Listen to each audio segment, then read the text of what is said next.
পৃথিবীর বুকে সবচাইতে দামি সম্পর্কের নাম কি? সন্তান, মা বাবা, ঠিক আছে। আর সবচাইতে মায়া ভালোবাসার সম্পর্ক যদি ধরতে হয়, সবচাইতে দামি সম্পর্ক যদি ধরতে হয়, সেটা হচ্ছে স্বামী স্ত্রী। এবার আপনারা বলেন, সম্পর্ক কি গরু ছাগলের ভিতরে হয় নাকি মানুষের ভিতরে? আপনার একটা আওয়াজ দিলে আমি খুশি হব।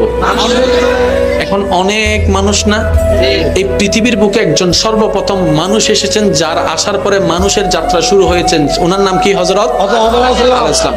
আচ্ছা, এই হযরত আদম আলাইহিস সালাম মানুষ ছিলেন, আর কেউ ছিলেন না। এরপর ওনার একজন সাথী হয়েছেন, উনি কি ওটার বোন? না। হাওয়া আলাইহিস সালাম কি বোন? মা, মেয়ে কি?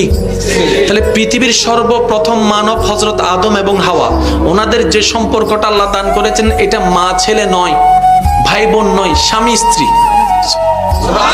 তার মানে পৃথিবীর বুকে আল্লাহ তাআলা সম্পর্কের সূচনা করেছেন স্বামী স্ত্রী দিয়ে। এবার আপনি চলে গেলেন কবরে, কবরওয়ালার সাথে দুনিয়ার ওয়ালার কোনো সম্পর্ক? ভাই ভাই, ভাই বোন, স্বামী স্ত্রী, সন্তান ছেলে, কিচ্ছু নাই। এবার হাসরে গেলেন, ওখানেও কিচ্ছু নাই। এবার যখন আপনি জান্নাতে যাবেন, সেখানে আপনি স্বামী থাকবেন, আপনার স্ত্রী থাকবে যদি আল্লাহ দয়া করেন। ওখানে ভাই ভাই, ভাই বোন, মা ছেলে। তাহলে যে সম্পর্কটা জান্নাত থেকে শুরু হয়েছে, ওই সম্পর্কের নাম স্বামী স্ত্রী।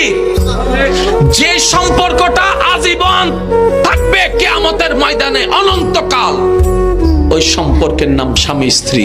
দুর্ভাগ্য আমাদের, ওই স্বামী স্ত্রীর বন্ধনের গুরুত্বটা না বোঝার কারণে আজকে আদালতে ডিভোর্সের হার বেড়ে গিয়েছে। আমার কথায় কষ্ট নেবেন না, বাস্তব যেটা সেটা বলতে